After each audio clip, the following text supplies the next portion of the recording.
you are doing something that you really think you might not be able to overcome, usually that's the time when you see the most growth. What's up, guys, and welcome back to the Keegan and Company podcast. For those who are new to the podcast, my name is Keegan Kipgrave, and today we're going to be talking about the importance of doing hard things. I think it's super important. It's something that I've been doing in my life, I think, for a little while now, something that I've been reflecting on a lot, and I think it's just really cool to be able to do an episode on this because it's something that's so involved in my life. Before we kick into it, there's one thing that I could ask you guys to do is to follow the podcast or subscribe on whatever platform you listen to this episode on, whether it's Apple, YouTube, Spotify. It's a really great way for us to, grow the audience and just have incredible people on, as well as grow it and push these messages out there. So if you do that one thing for me, that would be incredible. Today, I'm really keen to talk about a few things, my background, and I guess why I'm sort of diving into this.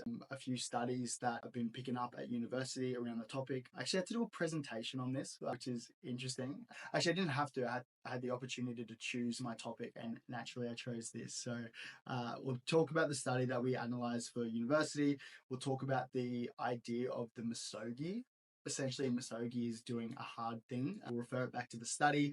They used cold water purification back in 1940s in Japan. I think Japan was at war with China and they were trying to eradicate liberalism. Anyway, long story short, irrelevant. We'll get into it later. We'll talk about the results of the study, a few limitations, but then probably more so connecting it to Western culture and how we are so comfortable at the moment, right? Our life is just so comfortable, like we wake up and we're in an aircon room, we go to work, or I go to university, we're in an aircon room, we can get essentially food and water whenever we need. We've got our phones on us that is giving us constant attention. So we'll be comparing it to Western culture, and then we'll probably all wrap it up with a few conclusions. So I guess a little bit about my background is I used to play professional rugby league, professional sport. I was in the system for about 8 years. And for those who don't know rugby league, it's hard. It's a hard sport. A lot of injuries, walked away with a lot of scars, a lot of surgeries. I actually was medically retired. I had too many concussions when I was playing footy. Touch wood. I'm okay now. But when I was in it, I didn't really realize how difficult it was. And while aside from all the injuries, we were training really hard. The pre-seasons were a lot of running, a lot of wrestling sessions, a lot of really physically hard things as well as mentally. Army camps, that's a conversation for another time. But essentially we were going through doing these really hard things, and I realized the physical benefits when we were playing and when we were notice them, but I didn't probably realize the mental benefits until afterwards, until I finished up. So I finished up 3 years ago. I was medically retired, had too many concussions, and so I thought, what do I want to do? Mental health was a big part of it. I'd been involved with Movember forever. I'd lost some mates to suicide, and I wanted to change these stigmas. So what does that look like? Went back to university, started the Keegan Company, the mental health and sport podcast, and then I obviously work full time as well. But when I finished, I kept doing these challenges. When I first finished up, the first thing I did was a 330k walk from Portugal to Spain. I did a half marathon, I did an ultra marathon. I was doing jiu-jitsu comps at the time. And they were all really hard things. And I think I needed that in my life. And there were so many things. And then upon reflecting afterwards, when I left, I realized that when you are in the thick of it and when you are doing something that you really think you might not be able to overcome, usually that's the time when you see the most growth. So if you've only done a 5-kilometer run, and then you push I'm going to go out and do a 20-kilometer run, there's a 50-50 chance of you potentially doing that. If you just did a 10K run, you probably overcome that. You're probably able to do it. But then when you push past that 20K mark or whatever your event is, you realize that you're actually capable of doing more things. And then you take that away into your everyday life where it's if I overcame this, what are the other areas in my life that I can overcome? Anyway, long story short, did a bunch of events and I realized that there were so many really great benefits to this. Resilience, overcoming adversities. The big things was probably the purpose and values. Usually when you're really in the thick of something that's hard and you're not sure you can overcome it, that's usually when you find out who you really are. And it's kind of attached to this study that we were analyzing for university. It was called We Are Warriors for Movement, Misogi training in the Imperial Rules Resistance League by Helen Hardacre. Essentially, it was a study done in 2021 that collated a bunch of testimonials from Japanese trainees back in the 1940s. So the context at the time, I think Japan was at war with China. They were trying to eradicate liberalism. So they would do all these training camps throughout the country, and they would bring in all these trainees, and essentially it was like around leadership. But what these trainees would do at the start of every day was essentially like 2 hours of just like really intense physical training. But the big thing that they would do was stand under a really cold waterfall for, I don't know how long. They said it was between 2 hours, the cold and the chanting, the physical exercise, and all the things. So essentially, it was like cold water purification. And look at us now, like, 90 years later, 80 years later, save my math, whatever it is, rise of ice baths, rise of saunas, and all the likes. Anyway, regardless, they wrote all these testimonials, and this qualitative study was essentially from written words, collating written words and testimonials.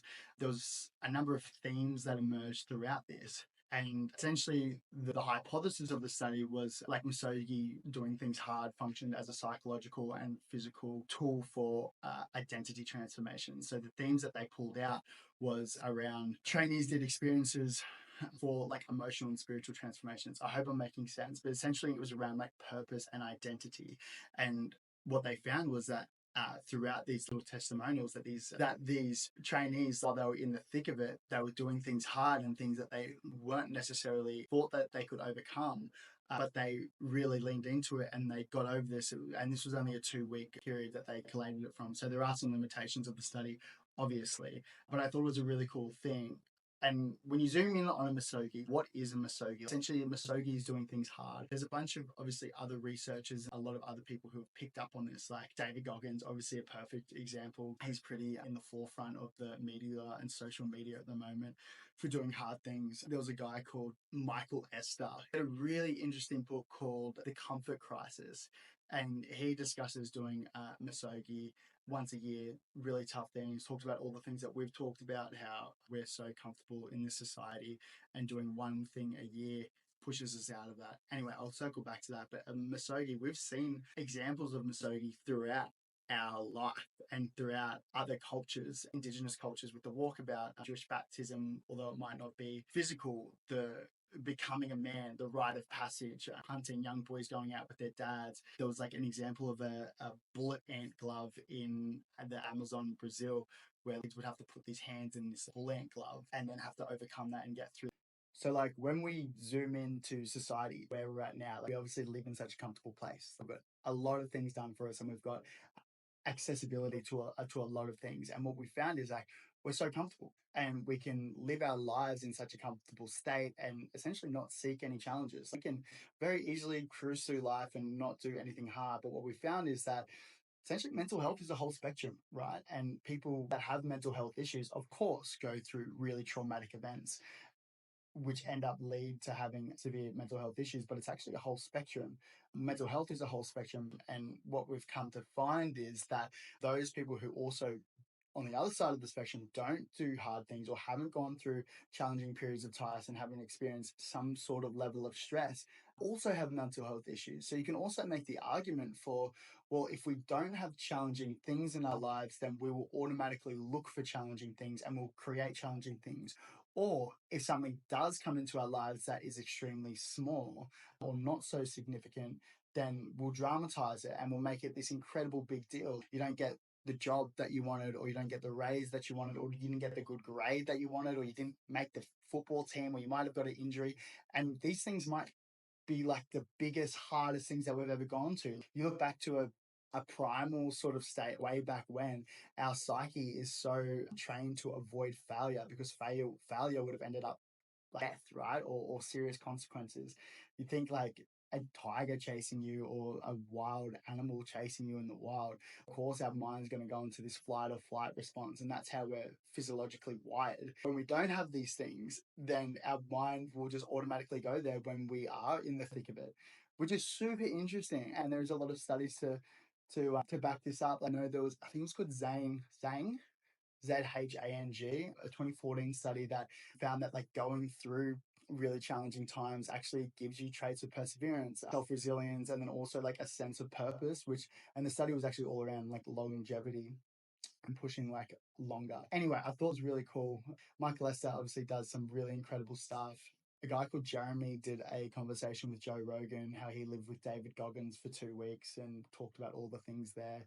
But when we don't have these things, then our mind will just automatically go there when we are in the thick of it, which is super interesting. And there's a lot of studies to back this up. I know there was, I think it was called Zhang, Zhang, 2014 study that found that like going through really challenging times actually gives you traits of perseverance, self-resilience, and then also like a sense of purpose. And the study was actually all around longevity. Anyway, I thought that was really cool.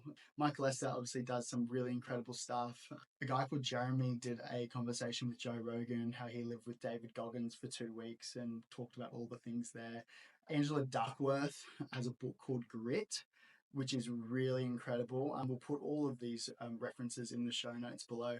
But she has this concept called grit, which is essentially passion and perseverance over time and overcoming challenges. And when you overcome these challenges, it actually leads to incredible results. I think about people who have been doing things for 10, 15, 20 plus years and how they are so successful in their chosen field. In the rugby league world, has been playing for over 10 years. Joel Selwood in the AFL world.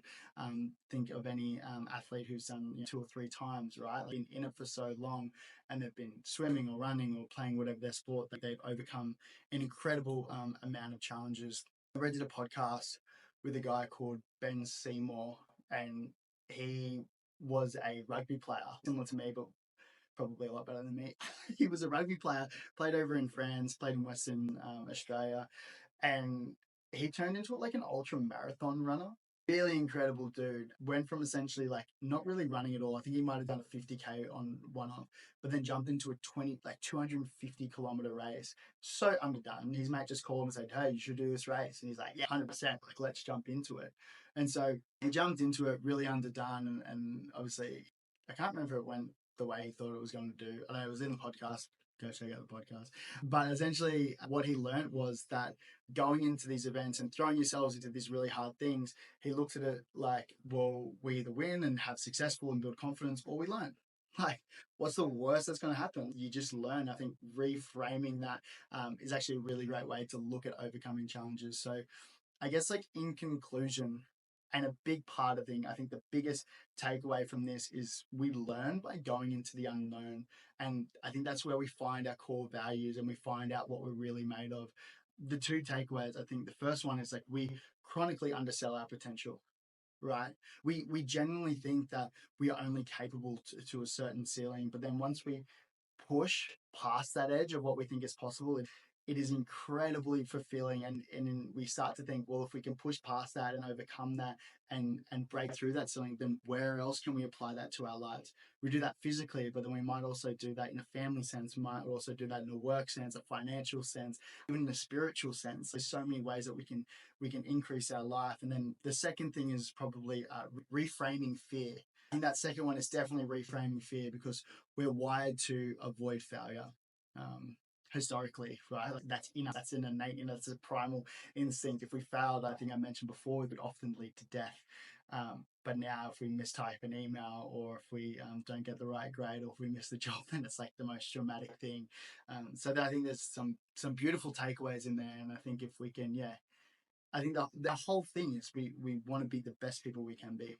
I think that's so incredibly important to do that, not only for us, but for the people around us. Yeah, people talk about the people you hang out with, and if you can be around those people, then that's incredible. But when we chronically undersell what our potential is, we break through that. And if we can rewire our fear to overcome these things, and if we fail, we it's not really failure, we're just learning. Anyway, that's enough for me. I've been rambling. I hope you got a little bit out of that, really trying to, for me, selfishly articulate what I'm learning at university, but hopefully provide a bit of substance and a bit of purpose around these conversations. So if there are certain topics or themes that you guys would like to know, let me know. Like, just shoot me a DM. You can shoot it on the Keegan and Company podcast on the Instagram page, or just hit me at Keegan Hipgrave on Instagram. One last thing, like I said before, if you guys could subscribe on YouTube or Spotify, that's a really great way to help us. We want to make this an incredible platform, an incredible place for people to come and feel part of our community. And I'm incredibly grateful for all of you guys who are listening. So have a cracking week. Go smash it. Go learn and do all the things, and maybe sign up to a little 5K or a little 10K or even a marathon. Who knows? Let's go, crew. Have a good week.